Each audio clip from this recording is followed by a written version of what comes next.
शेतकरी बंधूंनो नमस्कार। आले पिकाचे सर्वसाधारण 120-130 दिवस सरासरी झालेत, तर सर्व शेतकऱ्यांचे 120 दिवस झालेत असं आपण गृहीत धरू। आणि सध्या बऱ्याच प्लॉटमध्ये जवळजवळ 99% प्लॉटमध्ये सडीचे प्रमाण आहे, हाईट वाढत नाही, फुटव्यांची संख्या ह्याच्या पुढे आता वाढणं थोडं कठीणच आहे। पण त्यातल्या त्यात फुटव्यांची संख्या वाढवण्यासाठी आपण काय प्रयत्न केले पाहिजेत, कुठली खतं सोडली पाहिजेत, ही सर्व माहिती आपण आपल्या चॅनलच्या माध्यमातून वारंवार सांगण्याचा प्रयत्न करत असतो। ह्याही व्हिडिओमध्ये आपण सांगणार आहे आणि इथून पुढेही आपली माहिती तुमच्यापर्यंत पोहोचवण्यासाठी चॅनलला सबस्क्राईब करा, ऑलचं बटन दाबा, म्हणजे येणारी माहिती तुमच्यापर्यंत पोहोचेल। कमेंट करा, काही अडचणी असेल तर आपण कमेंटच्या माध्यमातूनही तुम्हाला तुमची अडचण सोडवण्याचा प्रयत्न करू। सर्वप्रथम सडीच्या बाबतीत आपण तुम्हाला सांगू की जर समजा सड लागली असेल, म्हणजे लागलेलीच आहे, पण हे आता कंट्रोल करणे गरजेचं आहे, कारण हे आता ऊन पाऊस त्याच्यामुळं सड वाढत असते। सविता केमिकलचे आपण ऑल क्रॉप आणि अल्ट्रासीड हे 2 प्रोडक्ट सोडलेले होते, जवळजवळ 15-20 दिवस झाले। तेव्हापासून आजपर्यंत सड तर वाढली नाही, जागेवर स्टॉप झाली। इथून पुढं सडीची समस्या तरी येणार नाही असं आम्हाला तर वाटत आहे।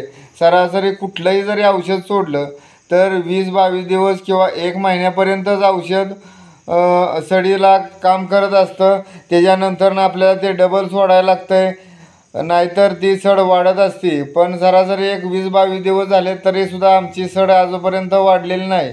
ही सविता केमिकलचं औषध अतिशय चांगल्या पद्धतीनं आहे। आपल्याला जर पाहिजे असेल तर ऑनलाईनसुद्धा ते पाठवतात। कोणाला जर पाहिजे असेल तर कमेंट करा, आपण त्यांचा मोबाईल नंबर वगैरे देऊया। अतिशय चांगल्या पद्धतीने आहे। आता सडीचा विषय झाल्यानंतर फुटवे वाढले पाहिजेत, त्यासाठी आपल्याला सर्वप्रथम ह्युमिक सोडणं अतिशय गरजेचं आहे। आणि ह्युमिक सोडल्यानंतर लगेच 0-60-20 हे विद्राव्य खत सोडणं गरजेचं आहे, कारण आता फॉस्फरस आणि पोटॅशची गरज आहे। जर आपण 0-60-20 ICL कंपनीचं जर सोडलं तर त्यात pH कमी करण्यासाठी सुद्धा कंटेन आहे, आणि त्याच्यामुळं तुमचं सूक्ष्म अन्नद्रव्य वगैरे अपटेक होण्यासाठी किंवा जे आपण दिलेलं फॉस्फरस किंवा पोटॅश आहे ते सुद्धा अपटेक होण्यासाठी अतिशय चांगले मदत होते। फुटव्यांची संख्यासुद्धा वाढते। या दरम्यान आपल्याला NPK बॅक्टेरिया सोडणं तितकंच गरजेचं आहे, कारण NPK बॅक्टेरिया सोडल्यानंतर जे अन्नद्रव्य मुळ्यांना खेचण्यासाठी जो थोडा वेळ लागतो तो लगेच खेचू शकतं आणि आपली ग्रीनरी वगैरे येऊ शकते। त्याबरोबर आपल्याला कॅल्शियम नायट्रेट आणि बोरॉन हेही ते 1-2 दिवसात सोडणं गरजेचं आहे। त्याच्यामुळं तुमचं असणारे फिक्स झालेले मायक्रोन्यूट्रन वगैरे सगळी किंवा झालेले पूर्ण खतं हे आपण अपटेक होण्यासाठी मदत होते। आणि जर पिवळा थोडाफार जर प्लॉट असेल तर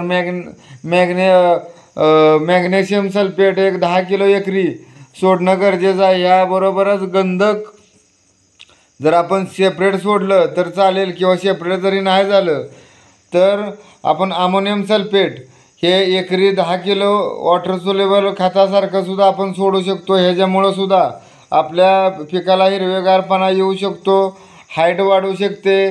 जी फिक्स झालेली खतं आहेत तीसुद्धा त्याला अपटेक होण्यासाठी मदत होईल।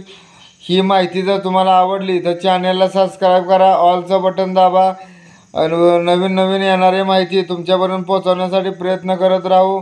आणि ही जे आता फॉस्फरस इथून पुढं ह्या 20-25 दिवस जास्तीत जास्त देण्याचा प्रयत्न करा, आणि पोटॅशचाही प्रयत्न करा। त्याच्यामुळं आपला कंद फुगवण्यासाठी सुद्धा त्याचा चांगला असा उपयोग होतो।